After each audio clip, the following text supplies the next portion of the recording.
این گاو صاحبش میلیاردر کرده. خدا وکیلی خودم هم اصلا باورم نمیشه. این آقا اومده یه دونه کانال داخل یوتیوب زده و از گاوش فیلم میگیره میذاره داخل یوتیوب. یوتیوب ماهیانه بین 500 تا 700 میلیون تومان به حسابش واریز میکنه. حالا چطوری؟ همین یه دونه ویدیو 22 میلیون بازدید خورده که با دلار 90,000 تومان امروز نزدیک 2 میلیارد تومان درآمد همین یه دونه ویدیو میشه. اگر خانوم هستی و میخوای حداقل ماهی 50 میلیون تومان از یوتیوب پول در بیاری، عدد 1 رو بر من کامنت کن. اگر آقا هستی و میخوای حداقل ماهی 100 میلیون تومان از یوتیوب داخل خونه پول در بیاری، عدد 2 رو برام کامنت کن. اگر ایده نداری از چی فیلم بگیری بذاری داخل یوتیوب، رایگان بهت آموزش میدم. 2000 تا ایده بهت میدم.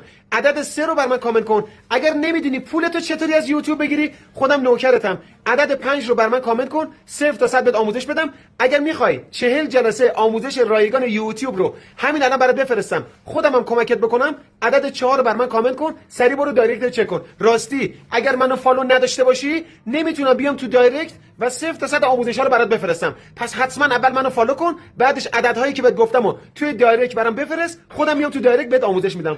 دوست دارم. ماهی 50 میلیون تومان راحت میتونم پول میکنم داخل جیبت. چی از این بهتر؟ این فرصت از دست نده.